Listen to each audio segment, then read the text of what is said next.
A Legacy Unwritten, James Hamilton Jr. and the Cumberland County Historical Society. In the heart of historic Carlisle, Pennsylvania, there stands a testament to a man's vision, a legacy bound by the written word, and his commitment to knowledge. This is the story of James Hamilton Jr., founder of the Hamilton Library Association in 1874, which became the Cumberland County Historical Society.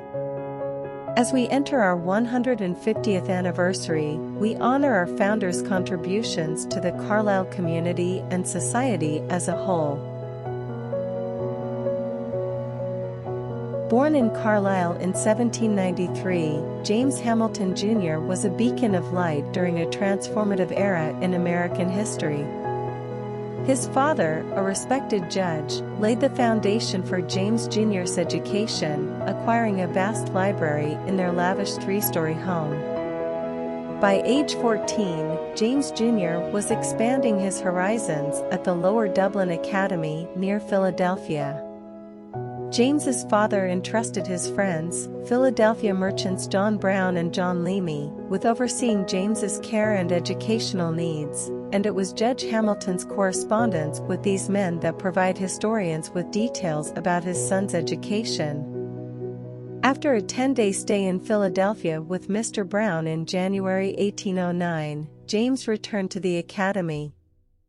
Mr. Brown reported to Judge Hamilton that James was by no means any trouble to me.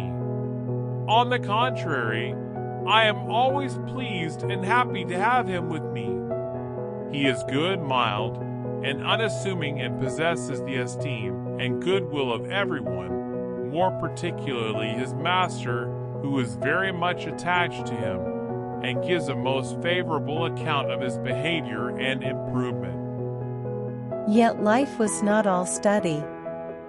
There were celebrations, moments of jubilation, and camaraderies like the one he shared with John Leamy, Jr. Philadelphia was more than a school.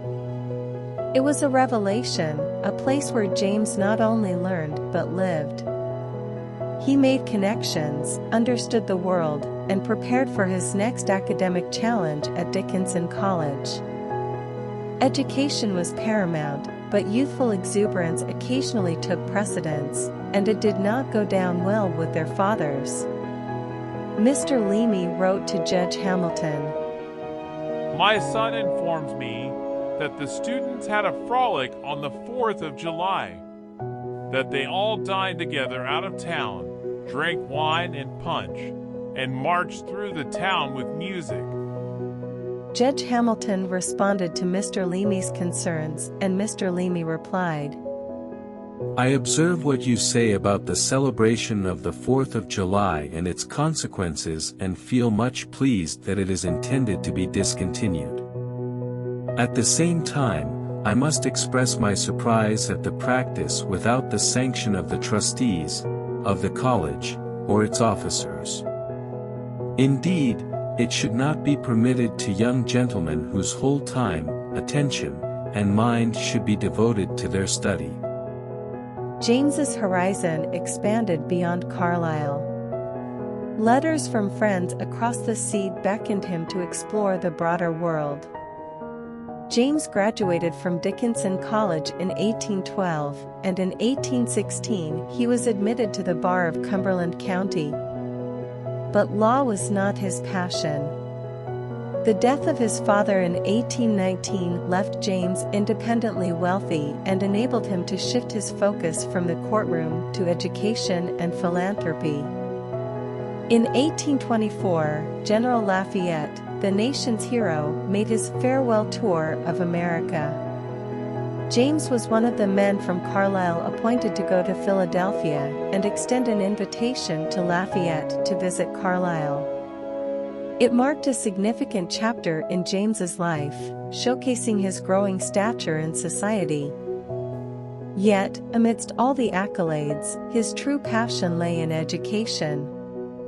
He played a seminal role in shaping Carlisle's public schools, steering the Board of Education for decades.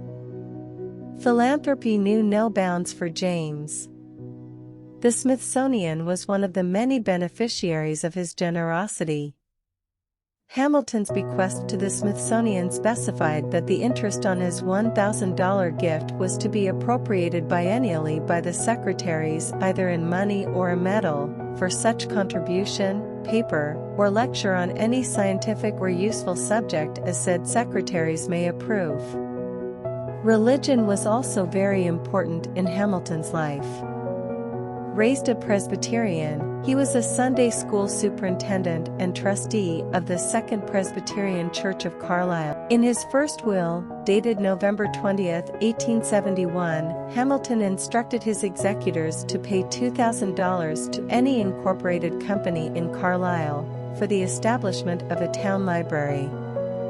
To that end he directed that 60 feet square off the corner of lot number 85 in the plot of said town of Carlisle, at the intersection of Pitt Street and Dickinson Alley, being the northwest corner of my garden, be given for a suitable building to be erected.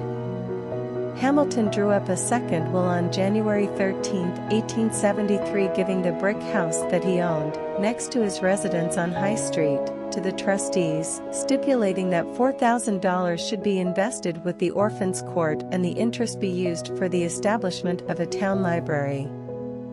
He directed them to fit up the 2 rooms above the parlor for a museum of fine arts, paintings and antiquities, and the 2 rooms now used as parlors for a library.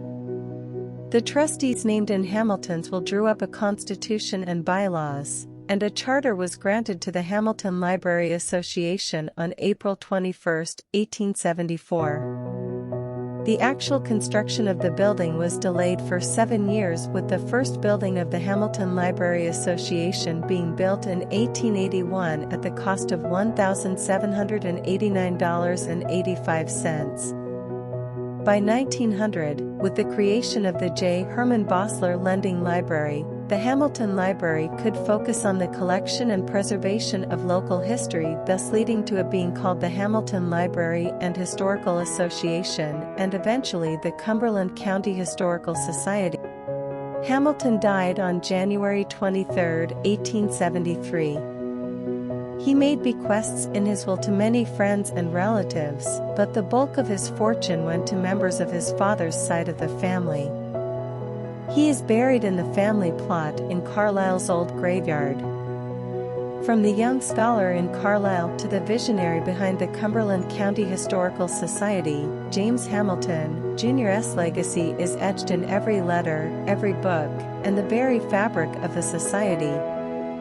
As we approach its 150th anniversary in 2024, we celebrate a life lived for knowledge and community,